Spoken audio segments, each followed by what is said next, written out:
Feminism, a very brief overview. Figures such as Cleopatra, Boudica, Eleanor of Aquitaine, Joan of Arc, Elizabeth I, the list could go on as a way of demonstrating the number of very capable women that history has given us. Yet throughout our recorded history, we constantly hear that this is a man's world. We hear about the separation between the male and the female. The man is the provider, and the woman is to stay home. She's to tend house, to care for the children. It's only a little over 100 years since women received the vote. As women have entered the workforce, they've faced opposition.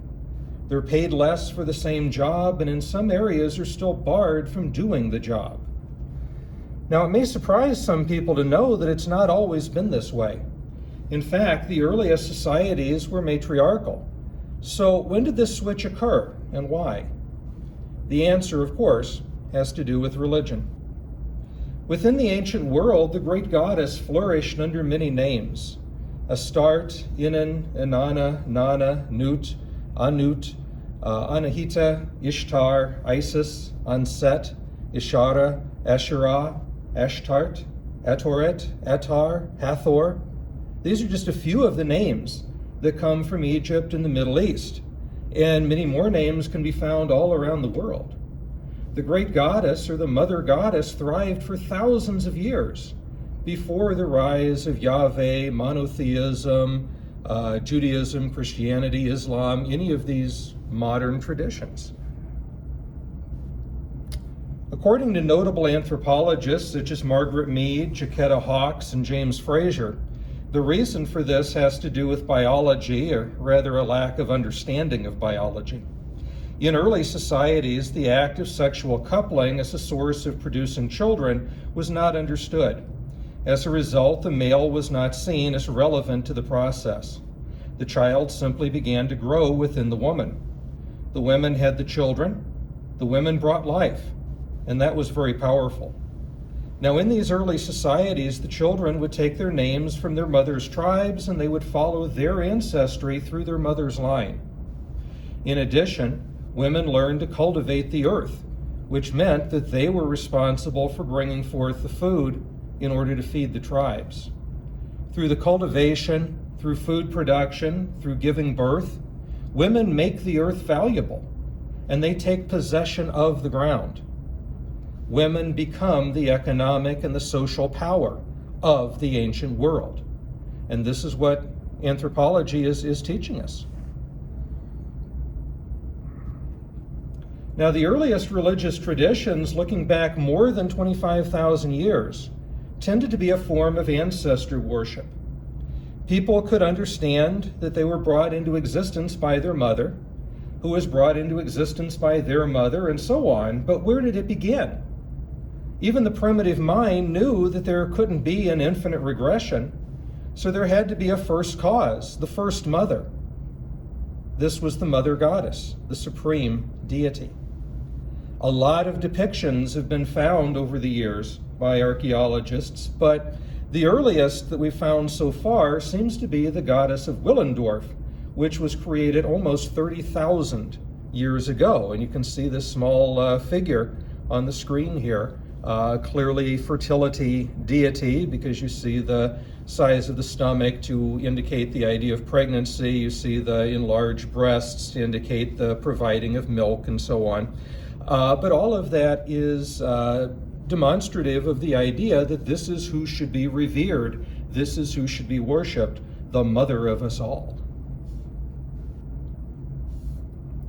Around the year 6000 BC, so considerably more recently, some of the goddesses would get a son, a brother, a lover, a consort, and they would enter into the story.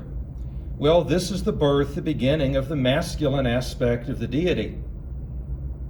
At least 25,000 years after the birth of the feminine aspect. And so the divine aspect of womanhood far precedes that of the divine aspect of the masculine. We're told that Judaism is considered the first monotheistic faith. There is some question about that, but that's traditionally held to be the case. And Judaism really only begins in its most primitive form about 5,000 years ago. But even that's not quite true, because early Judaism was not purely monotheistic. It was part of a polytheistic society. El, Asherah, Bel, Anat, all of these were worshipped in the early Canaanite society. And within this culture, El, who is the chief god, has Asherah, the female consort, and together they rule, together they govern. Now over time, El gives way to Yahweh, or Jehovah, and Yahweh and Asherah become the male and female aspect of God within that region. And in these early stages, Asherah is going to be greatly revered. In the temple, there's an Asherah tree, an image, a depiction of Asherah, a symbol of Asherah that always stood right next to the altar as a reminder that God is both the masculine and the feminine, the spiritual aspect and what lies before.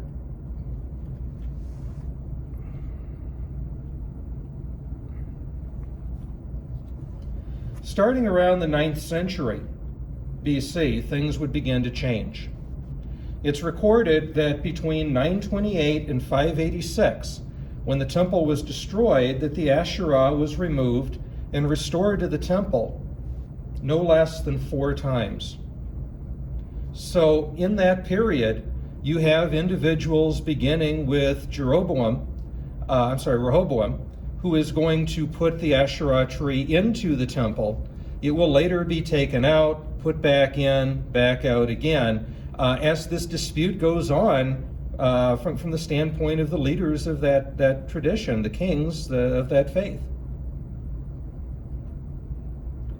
A battle had begun to make Yahweh the sole deity and to vilify and erase Asherah from history.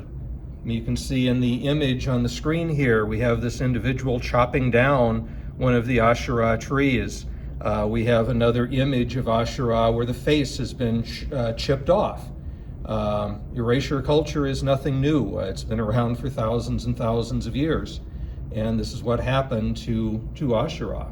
Her statues were destroyed, her worship was forbidden as idolatry, and Asherah left the temple. And as Asherah was kicked out of the temple, also women's authority went with it. The role and the status of women in society suffer greatly as the one true God, the masculine deity, is established within monotheism. You notice again the passage from 2 Chronicles. He tore down the altars and Asherah poles. He crushed the idols to power and cut to pieces all the incense altars throughout the land of Israel. Then he returned to Jerusalem. This battle that was being waged was not really a battle of religion per se. People had lived very well for thousands of years under the great goddess. They had lived in their pagan world with multiple deities for a long time. The idea of Asherah and El, the idea of Asherah and Yahweh, they existed firmly within this tradition. So why now try to move towards one singular male deity, only Yahweh? It is a way of overturning the social structure, of overturning the social power, and establishing very firmly the idea of patriarchy.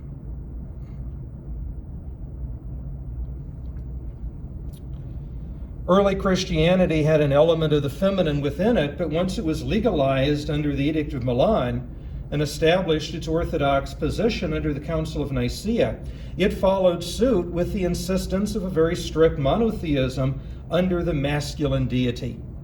Bible books would be chosen or interpreted to imply an anti-woman or a patriarchal bias. Those texts that showed the feminine aspect of God or a pro-woman position would largely be declared heresy. Early church fathers, St. Clement, St. John of Chrysostom, St. Augustine, Martin Luther, John Calvin, many other church leaders, both Protestant and Catholic, are going to write about women as being secondary as being inferior. St. Clement says, women's activities should be confined to spinning, weaving, and cooking.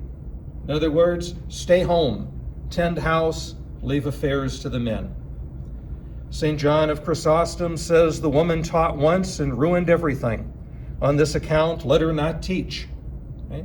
There's this basic idea that a woman should remain silent.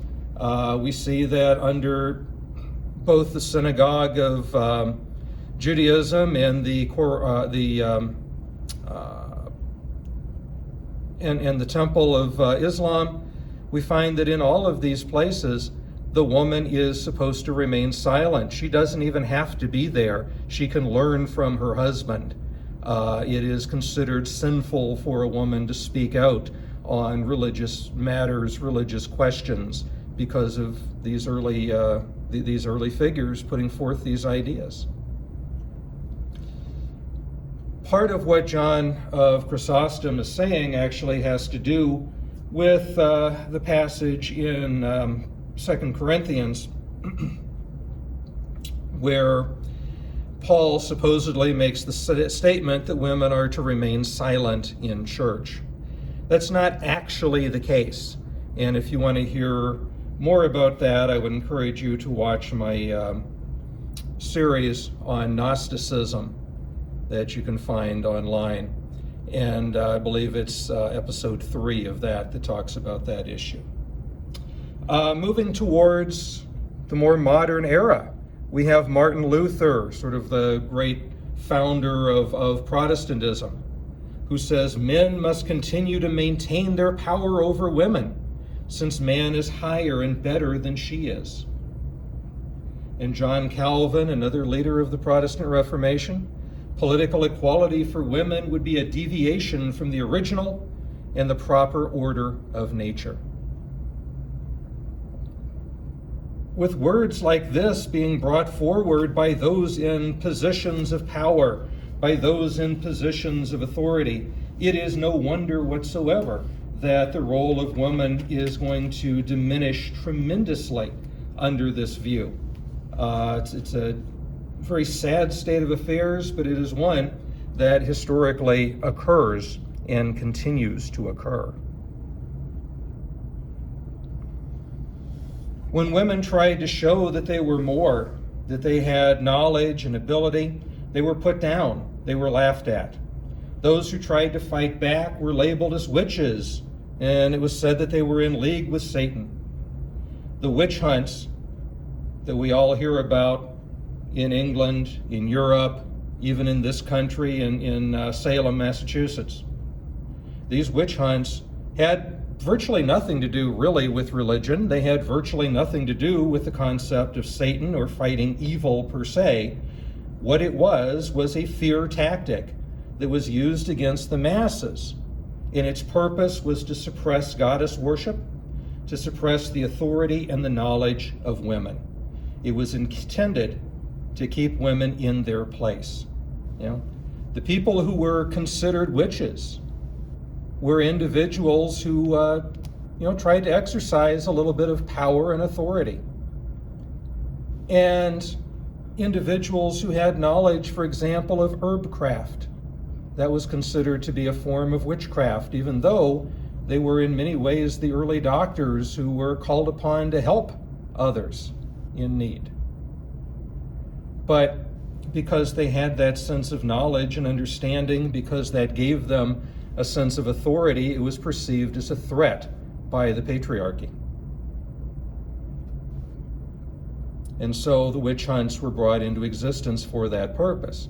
It is true that there were a small number of men who also suffered through the witch hunt, and that is because of their association with the women involved, or because they held views that were contrary to that of the patriarchy.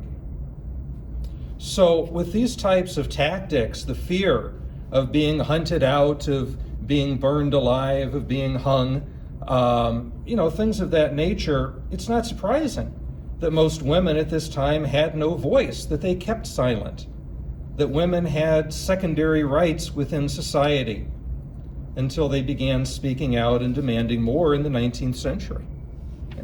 women had no real sense of authority in most cases. They certainly had no vote. They could not own property. They were essentially the property themselves of their father until they were married, in which case they became the property of their husband. And this is the world that patriarchy created through this battle. But voices start to speak out, and there are some earlier ones too that obviously end up facing this type of retribution. But we do start to get some very important figures in the 19th century and even in the late 18th century. And we'll look at some of these. People such as Mary Wollstonecraft, Elizabeth Cady Stanton, Lucretia Mott.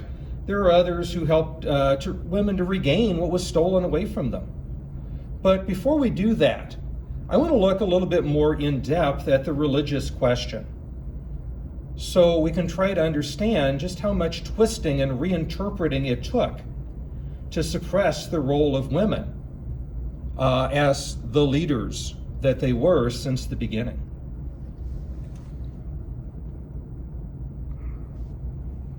When we examine the Jewish and early Christian traditions, we find this idea that God is a dyad. A dyad is a being that is two things in one.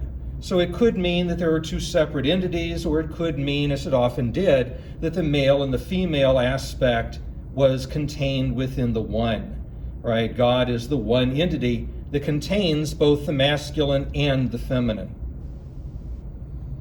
The first option is found very often in the ancient world, and we see some examples of it here.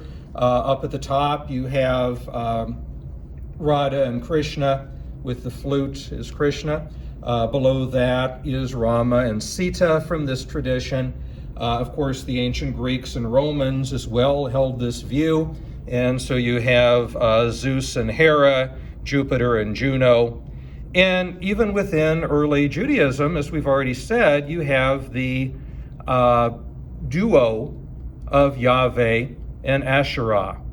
And so here's just a little example here where we see from Numbers 6:24 through 26. Amariah said to the Lord, "May you be blessed by Yahweh of Samaria and by his Asherah. Yahweh bless you and keep you and be with you." And so on this ostraka, which is found at the site of Kuntalet Ajrud, an archaeological site in the Middle East, we see evidence, extra-biblical evidence even, that refers back to biblical passages. And we see this idea that here is these two separate beings, Yahweh and Asherah. Now, if you look at the bottom of this screen, we see something rather interesting here. There is symbolism that is found for Yahweh and Asherah.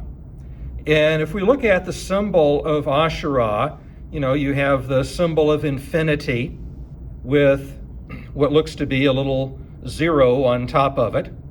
And with Asherah, you have the infinity symbol with the zero below it. But of course, in the ancient world, these symbols, because everything emerged from a fertility ritual, the symbol of Yahweh is essentially a phallic symbol. And the Asherah is a symbol that represents what we would call the golden triangle, or the woman's womb. Now, El is seen as the embodiment of both of these elements, because one of the basic views that we get is the idea that El, who is mentioned first and most often within the Torah, is the supreme God, the one true deity, that unity of all things.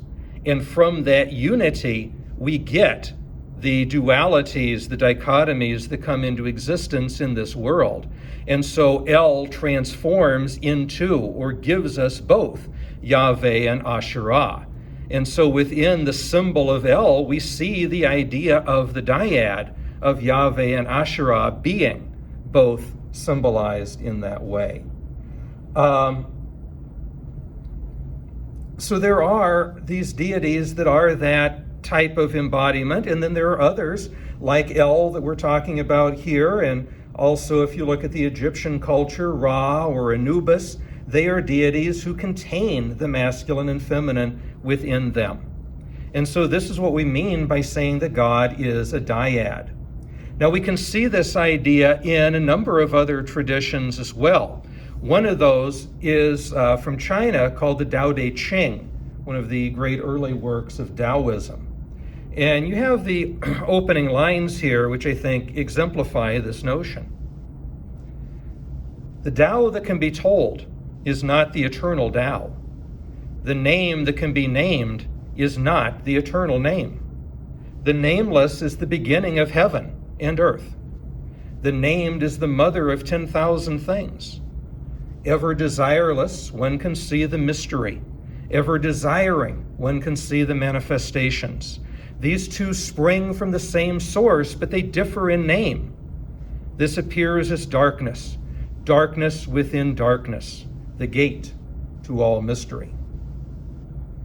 So there is ultimately one supreme Tao, but it manifests itself in these opposite forms. Opposites are two sides of the same entity. The ancient Greek philosopher Heraclitus explained that opposites are united in three separate ways. Opposites become opposites, right? So we can watch, for example, as day becomes night or as night becomes day. Opposites are co-originating and codependent. You can't have one without the other. So if there is going to be a daytime, there also has to be a nighttime. It's contrast. Because if nighttime didn't exist, there would be nothing that would make daytime stand out as being unique or special, deserving or needing a title. And finally, he said that opposites are essentially the same. They're part of the same cycle. They're part of the same movement. And so day and night, though we consider them as opposites, are part of that same movement of the heavenly bodies. And so the two are ultimately one. And this is the notion. We look at the world as it is around us, and we see all of these dualities, all of these dichotomies that come into play. But they all are part of, they all originate out of the one source, which is the Tao. Within early Christian writings, specifically what's known as Gnostic Christianity, we find a text called Thunder Perfect Mind, which sounds almost Buddhist in some instances, almost Zen. But this is a small section of it that gets the idea across. For I am the first and the last. I am the honored one and the scorned one. I'm the whore and the holy one. I'm the wife and the virgin. I'm the mother and the daughter. I'm the members of my mother. I am the barren one, and many are her sons. I am she whose wedding is great, and I have not taken a husband. I'm the midwife, and she who does not bear. I'm the solace of my labor pains. I'm the bride and the bridegroom, and it's my husband who begot me. I'm the mother of my father and the sister of my husband, and she is my offspring. Now, in this Gnostic piece of Thunder Perfect Mind, you see that duality coming out again, when God is trying to describe what ultimately it is. It is every aspect of everything that exists. It is all of the dualities, all of the dichotomies of this material world being brought into existence out of that one true source. And so, the beginning and the end, the first and the last, the honored and the scorned, the holy and the whorish, the male, the female, all of these aspects are contained within that one truth, within that one source. And of course, Gnostic Christianity was, after the Council of Nicaea, declared heresy, but we can still see when we look at the Bible itself the idea of God as a dyad. We can still see the idea of the masculine and the feminine existing within. And so if we look at the stories of creation, how man and woman came into being, Genesis actually offers two distinct creation stories. Genesis 1 gives us an initial one, and then Genesis 2 and 3 gives us a second story. Now, many people do try to link these two together, but it is clear that they are written by two separate hands at different times, expressing different notions and ideas. But there's still the desire, of course, to try to create, on the part of many people, a coherent system. But anyway, in Genesis 1, verses 26 and 27, we're told that God made man in his image. But we're told more than that. It says, "And God said, let us make man in our image, after our likeness, and let them have dominion over the fish of the sea, and over the fowl of the air, and over the cattle, and over all the earth, and over every creeping thing that creepeth upon the earth. And God created man in his own image. In the image of God created him. Male and female created he them." So, when this text is written, it tells us again that God says, let us make mankind in our image.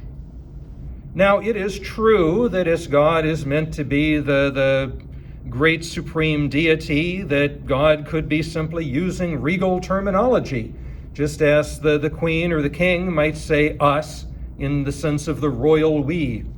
But it also, of course, seems to indicate that God recognizes that there is a plurality here, not a unity.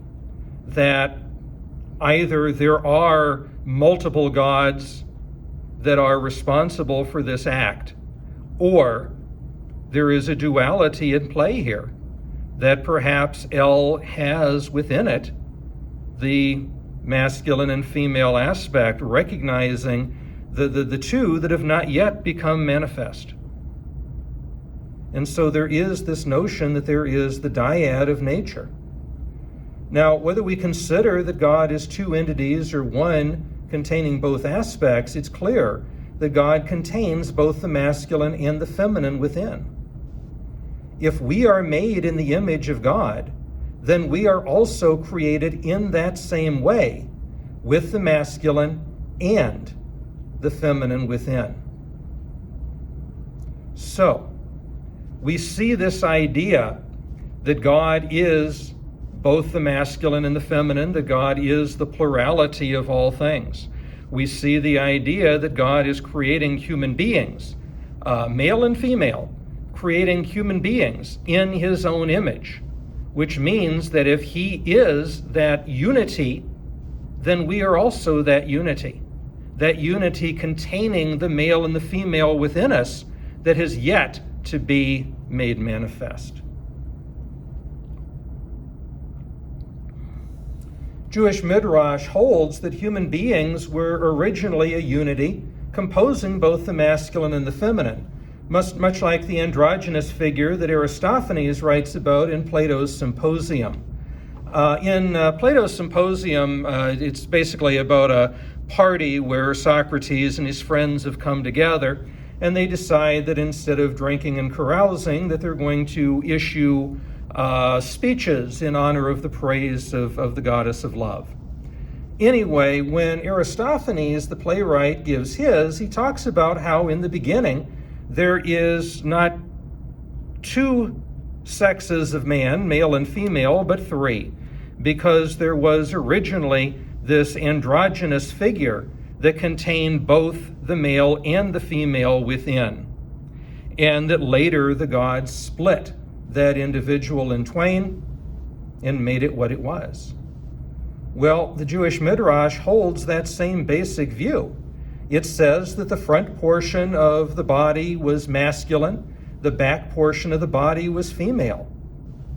And so if you think about creating God in his image, as we saw in Genesis chapter 1, we see that we are created like he is, containing both of those elements within one, just like Aristophanes had indicated as well within the Greek tradition. Take a look at the words from Rabbi Ben Elazar. In the hour when the Holy One created the first human, he created him as an androgynous. As it is said, male and female, he created them. So that singular being was created in both the male and female aspect, later to be split apart. Rabbi Bar Nachmani says, in the hour when the Holy One created the first human, he created for him a double face, and sawed him and made him backs, a back here and a back there, as it is said, behind and before you formed me. So, again, if you look at what is being said in this particular section, it indicates that when God created that first human, it had both the male and female, a double face, right? A face to the front, a face to the back. And of course, within the face, there is not a specific masculine or feminine trigger that can be seen. But when those are split in twain, creating the backs of those two individuals, now we can see that there is a separation, there is a distinction between them. And so the male and the female are going to be brought into existence at a later time, but they are contained within the singular entity when it is initially created. Given the situation of things in the world today, I think that it's worth noting that the ancient Jewish traditions not only recognize that there were 3, but actually in total 8 different genders that are mentioned, all within the Talmud, all within the Jewish tradition. And these are, 6 of them anyway, what today we would call non-binary. And so, of course, you have the male and the female figure, the nekva and zakar. But you also have the androgynous, the being that we were talking about earlier, having both the male and female characteristics contained within the one. There's also the possibility of tumtum, which is lacking any sexual characteristics whatsoever. Ilan et Hamash, which is a person that identified female at birth, but later developed male characteristics. And so this is interesting, again, for our modern world, because it indicates that here is an individual who has been recognized, identified as female at birth, but later there's a natural development that takes place, and that person sort of becomes or transforms to where they show male characteristics. Ilonat Adam is very similar, except that rather than these things happening naturally, they happen through human intervention. And so again, we have this notion perhaps of someone who is deliberately or acting upon their instinct or their desire for transformation. And then, of course, there is Saras Hamash and Saras Adam, which is the same thing, but looking at it from male to female. So you're identified male at birth, but later you start to develop these female characteristics, whether that be naturally or through human intervention. But I find it very fascinating that the religious leaders of the world are constantly trying to insist that there are only 2 sexes, male and female, when right within the very root of Western religion is the idea that there are 8 clearly identified specific genders, again, 6 of which are non-binary in nature. And so this again feeds into that idea that that everything is essentially the unity at first, but spills out, that everything in this world is open and subject to change. This is a world, as Heraclitus again said, that is in constant flux. Nothing is ever permanent. Nothing's ever stable. But everything is constantly changing in this material world. In the eternal, there's no change or alteration. And so that unity can exist there. But here, there will always be this change. In an attempt to connect the first story of the creation in Genesis 1 to the second story in Genesis 2 and 3, the Jewish Midrash also tells us that this first act of creation, the androgyny, was split into two.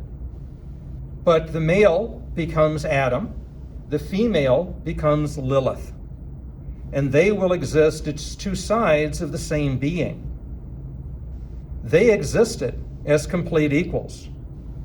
But when Lilith wanted to take a dominant role and lay on top of Adam, Adam objects, he complains to God, and so Lilith is going to be cast aside and created, and God is going to create a new wife for Adam, namely Eve. Now, when we consider the story of the Midrash that's being put forward here, we find that, of course, the concept of Lilith is not directly mentioned in the book of Genesis. She is mentioned in Isaiah and a couple of other places later on. But within the initial text of Genesis, she's not directly mentioned. But what the rabbis are doing is trying to make the initial story of creation that we just talked about gel or be part of the story in Genesis 2 and 3. And so by recognizing this, God creates male and female. They are from the same source. They are completely equal to each other. And so Adam and Lilith recognized that sense of unity. They embodied that notion of dyad, the two equal partners. But when Adam complains about her role and the role that she is trying to exercise, God decides to create a secondary figure, Eve. Now, later interpretations are going to show that Eve is made from Adam's rib. Since Eve was made from Adam, she would be inferior to him. And so she was quickly transformed into the villain that corrupts Adam and sees them both cast out of paradise. But again, this twisted anti-woman rhetoric is not what is actually implied in the story from Genesis 2 and 3. This is a later interpretation that was part of that war to bring about and firmly establish patriarchy within society.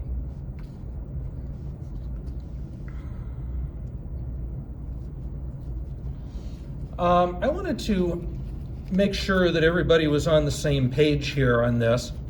And so let me turn to the story, which I do have here. Let me find it.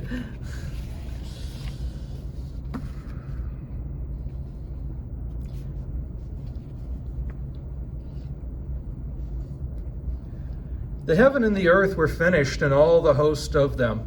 And on the seventh day, God finished his work in which he had made, and he rested. This first part of Genesis 2 is actually something else that is added later as an addition, sort of an addendum to Genesis 1. But let's get to the relevant parts here.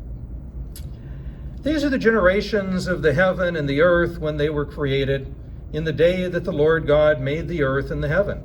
No shrub of the field was yet in the earth, and no herb of the field had yet sprung up, for the Lord God had not caused it to rain upon the earth, and there was not a man to till the ground. But there went up a mist from the earth, and watered the whole face of the ground. Then the Lord God formed man of the dust of the ground, and he breathed into his nostrils the breath of life, and man became a living soul. And the Lord God planted a garden eastward in Eden, and he put the man whom he had formed, and out of the ground made the Lord God to grow every tree that is pleasant to the sight and good for the food. The tree of life also in the middle of the garden, and the tree of the knowledge of good and evil. A river went out of Eden to water the garden, and from thence it was parted, and became four heads.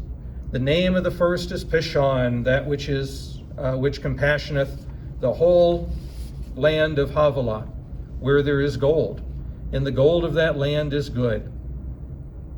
There is the onyx stone, and the name of the second river Gihon.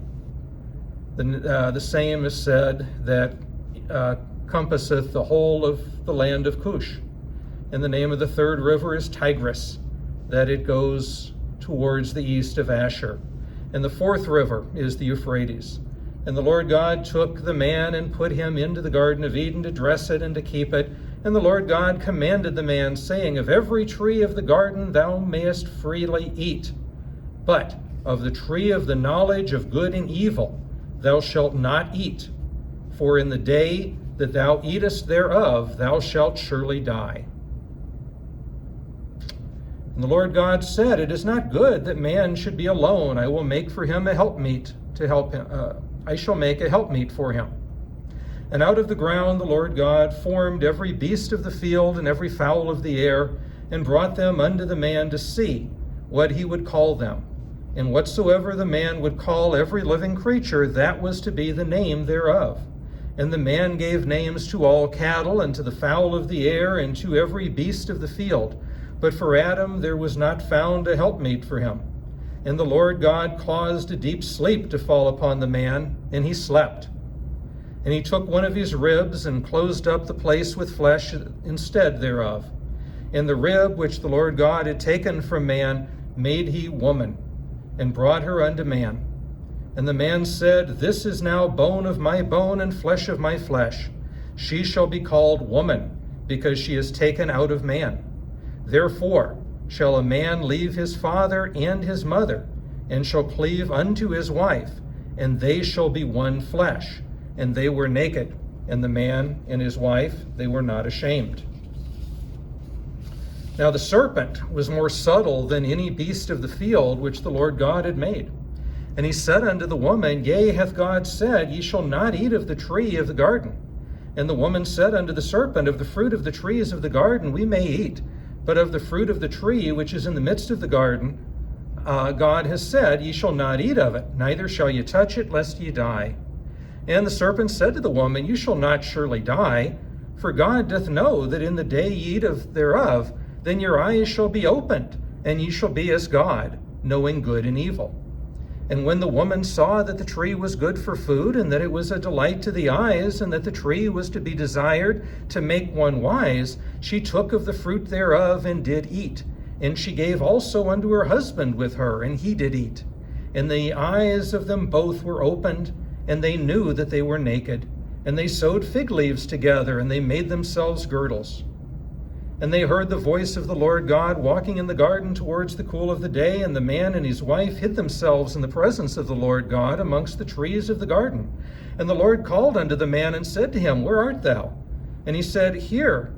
I heard thy voice in the garden, and I was afraid, because I was naked, and I hid myself. And he said, Who told you that thou wast naked? Hast thou eaten of the tree whereof I commanded that thou shouldst not eat?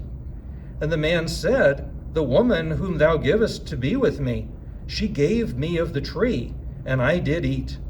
And the Lord God said unto the woman, What is this that thou hast done? And the woman said, The serpent beguiled me, and I did eat. And the Lord God said unto the serpent, Because thou hast done this, cursed art thou from amongst all the cattle and all the beasts of the field. Upon thy belly shalt thou go, and dust shalt thou eat all their lives. And I will put enmity between thee and the woman, and between thy seed and her seed. They shall bruise thy head, and thou shalt bruise their heel. Unto the woman he said, I will greatly multiply thy pain, and thy travail in pain. Thou shalt bring forth children, and thy desire shall be to thy husband, and he shall rule over thee. All right. So notice what's being said in all of this. We have to understand that if Eve is born secondarily from Adam's rib, then she is created in an unnatural way. Nature shows that birth, and this is what the ancient traditions have always based everything upon, nature clearly shows that birth of male and female stem from the woman. And so what we have here is a reversal of nature that is intended to overturn the natural or the pagan order, which saw women as superior, or the latter view, which saw them as equals. The description here is intended to support the patriarchal view of male superiority over women. Now, I think it's important also to know that even if Eve were to be second, that doesn't necessarily make her an inferior being. Biblically, there are a lot of instances where the second figure, the second born, is the favorite. Jacob is going to inherit his father's blessing and birthright over his brother Esau, his older brother. Joseph was not the first son, but he was the favored son because his father held such love for his mother. And so these are just two of many examples that come to mind. But there really should be nothing in the order here that makes her inferior. And of course, the idea that that Eve would be made or created out of a part of Adam, thereby giving him some sense of value in this process, is rather ridiculous. Adam had nothing at all to do with the creation of Eve. God created Eve just as God created Adam. Adam slept through the whole process. And so even if this is the way in which it took place, Adam and Eve are both created from God, not one from the other, which means that there is no natural inferiority to be found within them.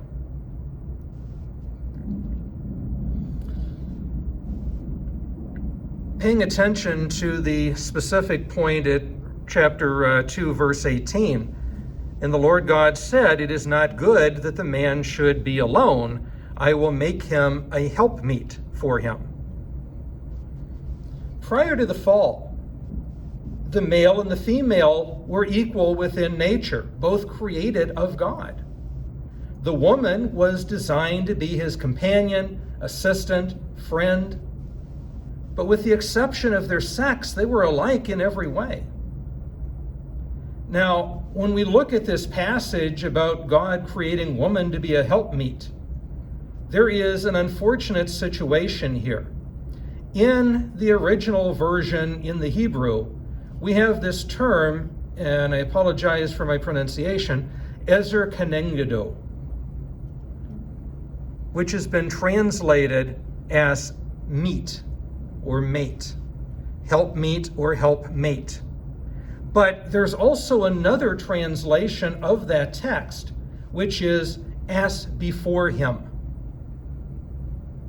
So, what's happening seems to be that there is a logical fallacy that's being committed, perhaps innocently, but probably deliberately, on the part of the patriarchal writers of these texts, compilers of these texts.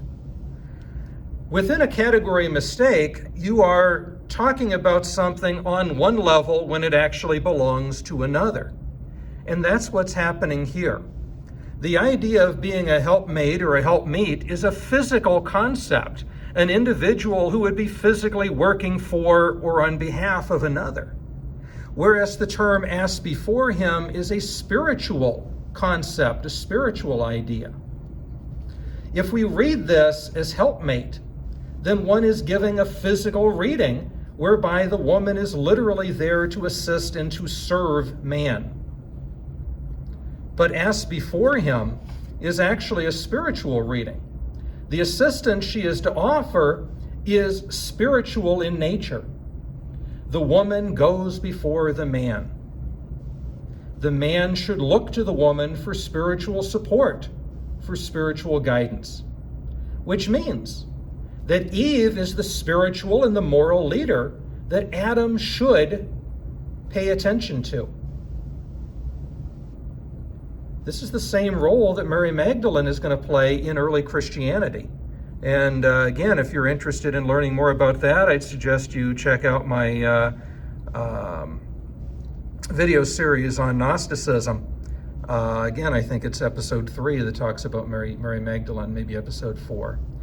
But anyway, within early Christianity, she plays that same role. It is Mary Magdalene, not Peter, who was supposed to become the head of the new church.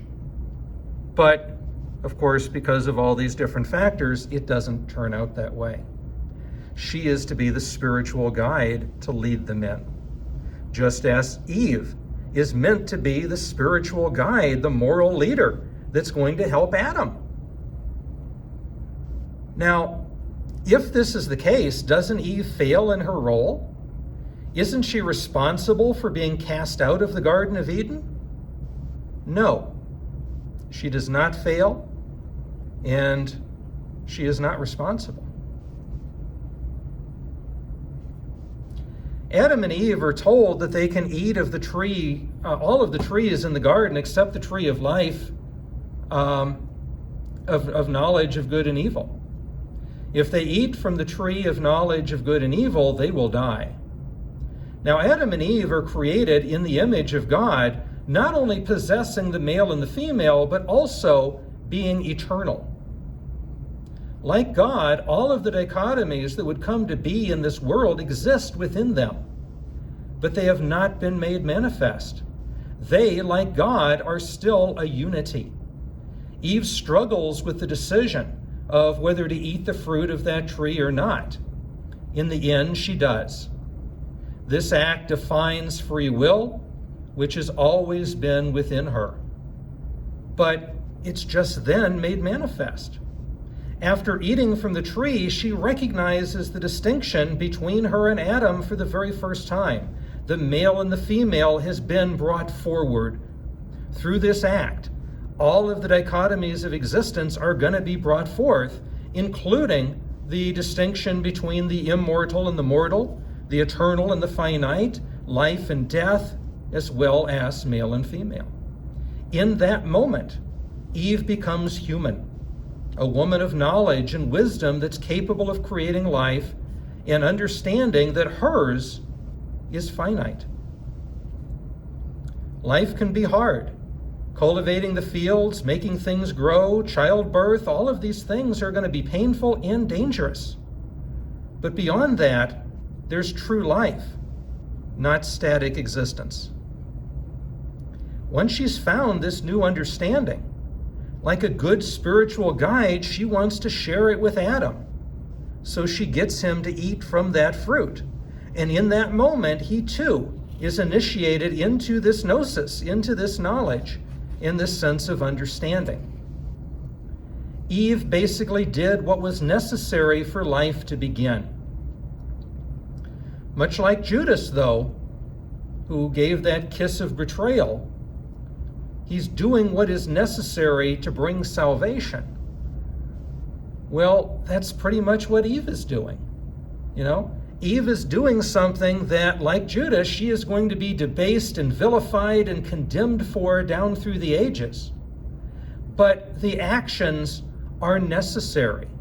If Judas didn't betray Jesus, then there would be no crucifixion, there would be no resurrection, there would be no Christianity.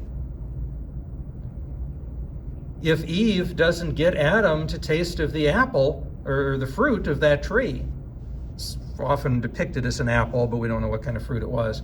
But if he doesn't eat from that tree, then humanity in itself, as we know it, this life that we enjoy, would not exist.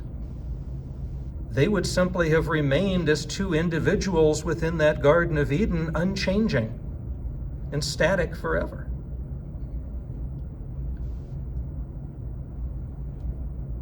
Sadly, of course, like Judas, Eve is going to be debased and vilified for her actions, and her actions are going to have a lasting impact on women throughout the ages.